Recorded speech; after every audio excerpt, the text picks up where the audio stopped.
पहली रज महोत्सव में झील मैंने भूमिकंप सृष्टि करते होटेल शुभम ग्रांड को।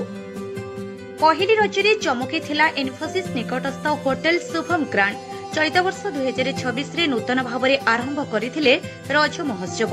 दर्शक बंधु समस्ते जानिछंती झील मैंने गाँ किंबा सहर रे पड़िया तोटा मानक रज महोत्सव करिथांती। मौज करबा पई दुईटी झील नियारा ढंगरे एवं होटेल भितरे पालिथिले रज महोत्सव। दुई जण झील नुपुर और कृति अग्लान परिश्रम सफल करथिले रज महोत्सव। सहयोग एवं प्रोत्साहन अन्यमानकर थिला हेले एही दुई जण झीलक अक्लांत परिश्रम रे सेमानकु सुफल मिलिथिबा कथा साधारण दर्शकंक भाषारू अनुभव होइथिला।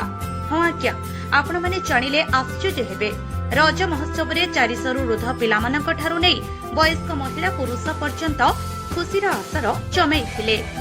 शताधिक रज पालिबा झीलभूंक भिड़ लागिथिला। 100 रु ऊर्ध्व विभिन्न कार्यक्रम लगातार अहरह चलिथिला।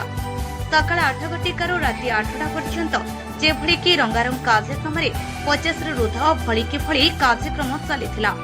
मेहेंदी ठारू नै दोली पर्यंत कोनोसी थिरे प्रतिरोध नथिला। सेहिभଳି खाद्यर अभाव नथिला। पिठापणा ठारू आरंभ करी मध्याह्न भोजन पर्यंत कोनोसी थिरे कमी नथिला। रज महोत्सव रे मुख्य अतिथि भावे पूर्वतन मंत्री सुरेश कुमार राउतराय योगदान करिथिबा बेले सम्मानित अतिथि भावे पूर्वतन विधायक प्रियदर्शी मिश्र एवं अभिनेता हरप्रसाद रथ जोग दैथिले। प्रतियोगिता रे उत्तीर्ण होइथिबा प्रतियोगी को मानपत्र और ट्रॉफी प्रदान करा जायथिला। तेबे आसंतु देखिबा सुरेश कुमार राउतराय एवं प्रियदर्शी मिश्र कोन कहिसंती।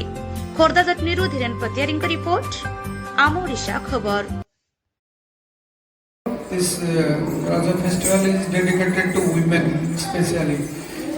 महिला मानक आमे ताको काम करिया को दिया जायनी से 3 दिन विश्राम नियंती। रज पिठा दोली पान बहुत गुड़िए हमर जो खाद्य खाना पड़े काम लगी जाती।